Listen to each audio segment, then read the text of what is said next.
$1 million worth of advice देता हूँ, और वो एडवाइस ये है कि ज़िंदगी में तो मुश्किलें हर बंदे की आती हैं, और जिस तरह अभी हम बात कर रहे हैं कि अल्लाह ताला से जब दुआ मांगते हैं और वो एटिकेट दुआ का सही होता है और आप अल्लाह के नामों पे यकीन करते हो, बहुत से लोग जो हैं वो दुआ मांग के परेशान हो जाते हैं। परेशान से मुराद ये कि टाइम देख रहे होते हैं कि ये कब पूरी होगी, और जब नहीं होती तो फिर उदास होते हैं। तो एक तो ये कि आपने मान लिया कि अल्लाह ताला दुआओं को सुनने वाला है, नंबर 1। नंबर 2, आप ये जानते हो कि अल्लाह अल अलीम और अल हकीम भी है। अल्लाह सबसे ज़्यादा नॉलेजेबल भी है और सबसे ज़्यादा इंटेलिजेंट भी है। यानी अल अलीम, पूरा नॉलेज अल्लाह के पास है, कोई चीज़ अल्लाह से छुपी नहीं है। अल्लाह नोज एवरीथिंग। और ये यकीन करना कि या तो मेरी दुआ अगर कबूल अभी नहीं हो रही ना, तो जब भी होगी ना तो सही टाइम पे ही होगी। चाहे आप देखो, सुभान अल्लाह, इब्राहीम अलैहिस्सलाम ने दुआ मांगी कि मेरे बाद एक जो है ना रसूल भेज देना जो आयात की तिलावत करेगा, वो युज़क्की है, उनका तज़किया करेगा। वो दुआ 1000 ईयर्स के बाद जाके पूरी हो रही है। अब इब्राहीम अलैहिस्सलाम तो नहीं घड़ी देख रहे थे कि भाई मैं होऊंगा भी नहीं, वो कितनी देर के, अच्छा भाई अभी तक नबी आया नहीं, अभी यानी it took over may 2000 years and then जाके नबी करीम सल्लल्लाहु अलैहि वसल्लम आते। तो इससे पता चलता है कि आप अल्लाह पे छोड़ दो ना, आपने दुआ मांग ली है। वो एक मिसाइल टेक्नोलॉजी होती है, उसको जो है ना बोलते हैं फायर एंड फॉरगेट। आपने फायर कर दिया ना, अब भूल जाए, वो टारगेट पे पहुंच जाएगा। यानी वो ऐसा कोई लेजर लॉक हुआ हुआ है और जीपीएस नेविगेशन के साथ जाएगा, आप बटन दबाएं और भूल जाएं कि ये वो 100% हिट करेगा टारगेट। जो आपने उसको सेट नैव के थ्रू उसको आपने डाल दिया ना coordinates, it will hit it pin point. आप अल्लाह से दुआ करके भूल जाएं कि अब ये दुआ के साथ क्या होगा, या तो वो दुआ पूरी हो जाएगी, या फिर आपको उसके बदले कोई मुसीबत टल जाएगी, या आपको जन्नत में कुछ मिल जाएगा। इन any case it will be great for you. In any case you win. आप लूज तो कर ही नहीं रहे दुआ मांग के। अब दुआ हुआ वाली बात है, ये खुद इबादत है। अच्छा, तो एक चीज इसमें ये कि आपको पता है कि या तो मेरी दुआ कबूल हो जाएगी, और वो जिस टाइम पे होगी ना वो बेस्ट टाइम होगा। अभी नहीं हो रही है, हम कहते हैं ना अभी क्यों नहीं हो जाती, कल क्यों नहीं हो रहा, पर छोड़ दो ना, जब अल्लाह ताला तुम्हारे लिए फैसला करेगा तब हो जाएगा। नंबर 2, अल्लाह अल अलीम भी है, सबसे ज्यादा नॉलेजेबल अल्लाह है। यानी मैं अगर आपसे कहता हूं कि यार मेरे साथ एक बंदा मेरा पार्टनर है, वो जीनियस है बंदा, ठीक है, this guy knows everything. And number 2, not just he is a genius, he is so intelligent. मतलब एक तो वो नॉलेजेबल बहुत है, जिसका कहते हैं ना कि एक वॉकिंग इंसाइक्लोपीडिया है, उससे कुछ पूछ लो उसको पता होता है। मैं कहूँ जी फलां चीज कब हुई थी, वो मुझे डेट, टाइम, लोकेशन, हर चीज बता देता है। ही इज सो इंटेलिजेंट, मतलब he has so much knowledge. And दूसरा ये उसको अप्लाई करना भी आता है। He is intelligent, he is a strategist, he knows exactly किस चीज को कहां पे करना है, और वो लतीफ भी है। यानी कि वो जो कहते हैं ना, अगर एक तितली पर मार रही है ना, तो उसको पता है कि इसके पर मारने से छोटे छोटे चीजें ट्रिकल होंगी और एक सुनामी आ जाएगा आपके ईस्ट कोस्ट के ऊपर। यानी इतना वो बारीक भी। तो अगर ये बंदा मेरा पार्टनर है और मैं कहता हूं जी मुझे ये एडवाइस करता है चीजों में, और मैं अपने मामलात इसके साथ डील करता हूं, आपको कि यार आप तो बड़े लकी हो यार, आपके साथ इतना जबरदस्त पार्टनर आ गया यार। वो तो इतना नॉलेज उसके पास है, और उसके बाद वो जीनियस इतना है कि वो स्ट्रेटेजिस्ट भी इतना जबरदस्त है। भाई ये कुछ भी नहीं है कंपेयर टू व्हाट अल्लाह सुब्हानहू तआला इज। अल्लाह इज अल अलीम एंड इज अल हकीम। अल्लाह का इल्म लामहदूद है, और अल्लाह का विजडम, अल्लाह की इंटेलिजेंस लामहदूद है। और मैं अगर अल्लाह को ट्रस्ट कर रहा हूं अपने मसले के साथ, मुझे बताएं मेरा फैसला अच्छा होगा या अल्लाह का अच्छा होगा। मैं नकम्मा नालायक हूं यार, मुझे तो पता ही कुछ नहीं है। अल्लाह जो फैसला करेगा वो किस लेवल का फैसला होगा। तो once you do it right, जब आप अपना केस अल्लाह के पास डाल देते हो ना, अब आप वो जो स्टीवन कवी भी कहते हैं ना, एक सर्कल ऑफ इन्फ्लुएंस होता है और एक सर्कल ऑफ कंसर्न होता है। कुछ चीज़ें होती हैं जिन पे आपका इख्तियार होता है, कुछ चीज़ों में आपका इख्तियार नहीं होता।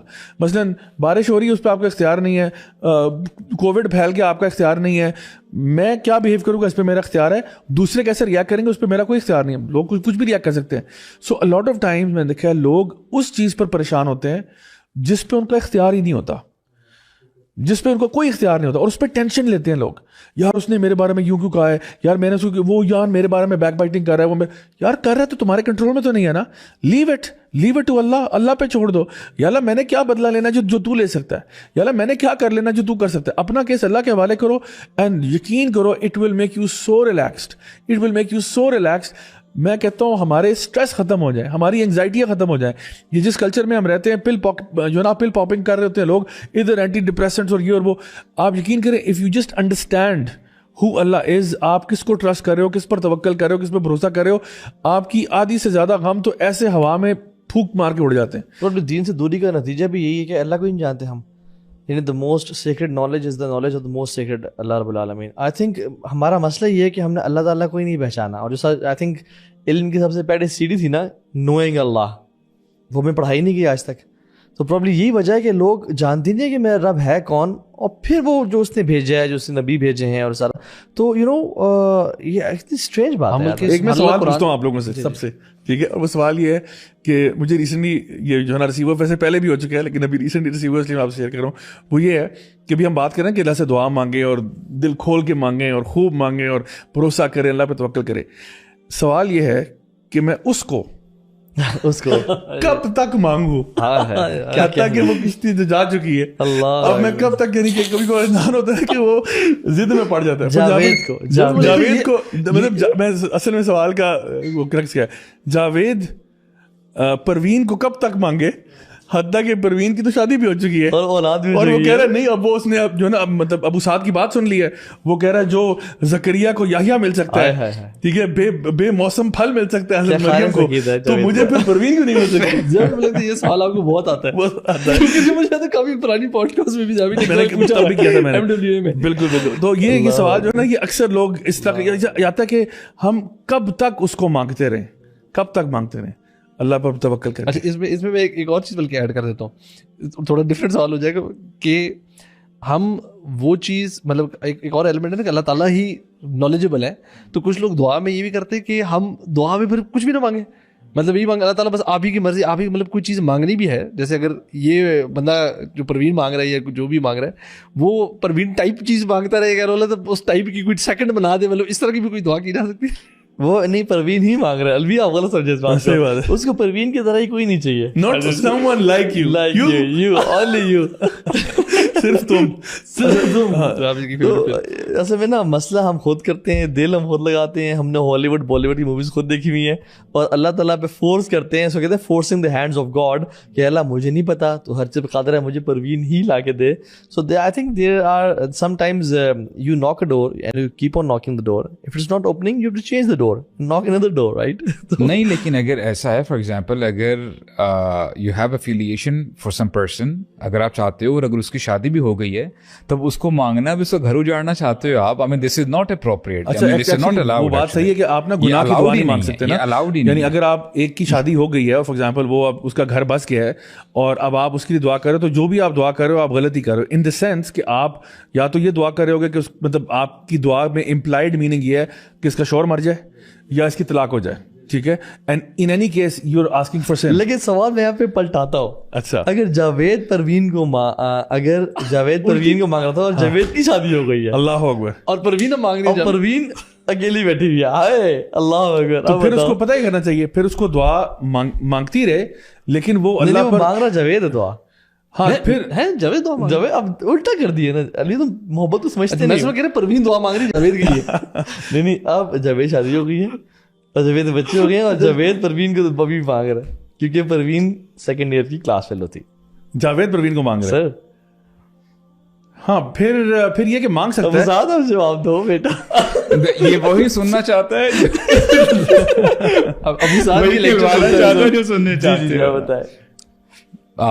You know, he can marry inshallah if she is not married already, and if he goes to her parents and asks कि जी आप शादी करवाना चाहेंगे, then you know। अच्छा, मैं इसको एक और में लेके जाता हूँ जो वाइफ को भेजे जो अच्छा, इसमें ना एक बड़ा इंटरेस्टिंग पॉइंट है, जो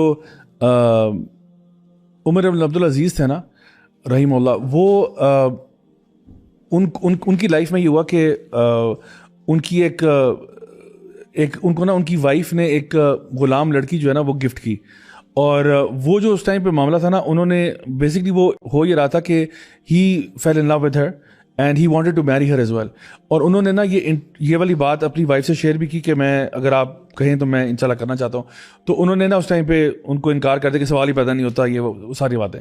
अच्छा, तो आपने फिर कुछ देर के बाद ये हुआ कि उनको, अब जारी बात है, he was a person of immense character, और अक्सर उलमा कहते हैं कि अगर कोई खुलफा राशिदीन में अगर एक पांचवा भी आप ऐड कर सकते तो वो उमर इब्न अब्दुल अजीज होते। तो उन्होंने, उनकी वाइफ को तरस आ गया कि भाई मेरा शौहर जो है वो बहुत अच्छा आदमी है और अगर वो कह रहा है तो चलो मैं इसको जो है ना हेल्प कर देती हूँ। तो उन्होंने उसको कहा कि ठीक है जी, मैं आपको ना मैं आपसे जो है ना कहती हूँ कि अगर आप करना चाहते हैं तो आप कर ले, मुझे कोई इतराज़ नहीं है।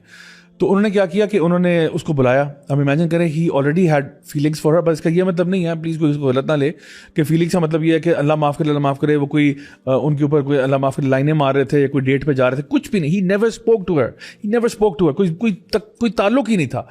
तो उन्होंने कहा कि ठीक है, मैं आपको ना ये गिफ्ट कर देती हूँ और आप बेशक इनके साथ निकाह कर ले, जो भी आप करना चाहते हैं। तो उन्होंने क्या किया, उसको बुलाया और पूछा कि अब जारी बात है, एक अंदर फीलिंग्स भी हैं और एक अल्लाह का खौफ भी है। और उन्होंने कहा कि मेरी वाइफ के पास आप आई, मुझे पता है कि उनके आपकी मेरी जो वाइफ के वालिद हैं उन्होंने गिफ्ट किया था मेरी वाइफ को, तो आप उनके पास कैसे आई, मैं जानना चाहता हूँ। उन्होंने कहा इसलिए आई कि उनका एक दोस्त थे, बड़े अच्छे दोस्त थे, उनकी वफात हुई तो मैं आ गई। तो उन्होंने कहा क्या उनके दोस्त के कोई की औलाद नहीं थी, क्योंकि जो है ना विरासत, क्योंकि वो बेसिकली तो मतलब गुलाम थी, प्रॉपर्टी थी, वो ट्रांसफर हो जाती है। तो उन्होंने कहा उनकी औलाद है, उनका बेटा एक है। तो उन्होंने कहा वो कहाँ है? उन्होंने कहा वो तो जिहाद पे गया हुआ है और काफ़ी अर्सा हो गया, 4-5 महीने हो गए। तो उन्होंने कहा कि अच्छा ठीक है, आप जाएँ यहाँ से। उनको वहाँ से भेज दिया, पता करवाया कि भाई वो जिहाद पे कहाँ गया। उसको बाकायदा पता करवा के बुलाया गया, अपने पास बुलाया और उसको पूछा कि ये फ़लान जो है औरत जो है वो तुम्हारे बाप के पास काम करती थी, गुलाम थी? उन्होंने कहा हाँ जी बिल्कुल थी। तो उन्होंने कहा कि अच्छा वो मैं जो है ना आपको वापस करता हूँ, क्योंकि टेक्निकली वो आपकी प्रॉपर्टी है, आपके फादर को टेक्निकली मेरी वाइफ के फादर को गिफ्ट करनी नहीं चाहिए थी, because you were the direct वो। अच्छा सो उन्होंने उस टाइम पर उनको कहा कि अमीरुल मोमिनीन मुझे आपका पता है, मुझे क्योंकि ना असल में पता है जब बात फैलती है तो रूमर्स होते हैं ना, इधर से बात उधर चलेगी, तो वो बात उन तक पहुंच चुकी थी कि अमीरुल मोमिनीन का इंटरेस्ट है इसके अंदर। तो उन्होंने बताया कि जी मुझे इस बात का पता है और मेरी मजाल के मैं आपको इस तरह से करूं तो मैं आपको। उन्होंने कहा नहीं, मैं आपको वापस करूंगा, मेरा कोई राइट नहीं है इसके ऊपर, और ये ट्रांजैक्शन ही गलत हुआ है, ये बिल्कुल गलत बात हुई है और ये मैं आपको वापस करूँ, there is no way I can keep her. वापस कर दिया। many years later when Umar Abdul Aziz was an old man, इनके कुछ शागिर्द और कुछ उनके स्टूडेंट्स और उनके कंपेनियन जो थे उस टाइम पर, उन्होंने पूछा कि क्योंकि अब तो पुरानी कहानी होगी ना, he never married her obviously, बहुत साल गुजर के, उन्होंने पूछा कि वो आपके बारे में सुना था, एक रूमर था कि आपको एक लड़की पसंद थी, तो वो आज भी कोई प्यार मोहब्बत है? उन्होंने कहा खुदा की कसम आज जो मोहब्बत है ना वो उस पहले से भी ज़्यादा है, लेकिन अल्लाह की मोहब्बत उससे भी ज़्यादा है। And I would never ever disobey Allah सुब्हान ताला। यानी कि एक ऐसी कैफियत के जहाँ पे you know that somebody is not for you but you know that you love Allah more than that, और आप कहते हो अल्लाह की मोहब्बत में ना सब कुछ कुर्बान हो सकता है, क्योंकि आपको पता है कि जो अल्लाह बहुत कदरदान है, अल्लाह ताला आपका रिगार्ड करता है, आप इतना सा भी अल्लाह के लिए करते हो ना, अल्लाह ताला के नज़दीक वो बहुत बड़ी चीज़ है। और ये अल्लाह ताला ने कुरान में बार बार इस बात का इजहार किया है, और इसके बारे में भी हमारे उलमा कहते हैं कि ये प्रूफ है कि अल्लाह सुब्हान ताला वाकई में अपने बंदों से कितनी मोहब्बत करता है, कि जब आप अल्लाह के लिए इतना सा करते हो ना तो अल्लाह ताला उसको इतना बड़ा समझते हैं। ये एक निशानी होती है ना मोहब्बत करने की। यानी अगर कोई बंदा किसी से प्यार करता है और फॉर एग्जाम्पल आप किसी को पसंद करते हो और वो बंदा आपके लिए इतना सा भी करता है ना, तो आप कहते हो देखो यार मेरे लिए कितना बड़ा काम किया उसने। और जब आप किसी के लिए केयर नहीं करते तो कोई इतना ज़्यादा भी करते तो आप कहते हो यार कुछ भी नहीं किया इसने, क्या हो गया इसमें। सो आई थिंक हमारे लिए बहुत ज़्यादा इसमें लेसन्स हैं कि putting the love of Allah सुब्हान ताला and which is suppose to be greater than everything else. और मैं अपनी ऑडियंस को भी कहूँगा कि अगर आप ज़िंदगी में सुकून से रहना चाहते हो ना, अब एक उसूल समझ लो कि मैंने हर चीज़ में, हर काम में, हर फैसले में अल्लाह को नंबर 1 रखना है, अल्लाह को नंबर 1 रखना है। ठीक है अपनी माँ से मोहब्बत करो, बाप से करो, बीवी से करो, बच्चों से करो, मुल्क और कौम से करो, वगैरह वगैरह वगैरह, लेकिन nobody deserves your love more than Allah subhanahu wa ta'ala. Keep him at number 1 and see how Allah subhanahu wa ta'ala takes care of all of your affairs.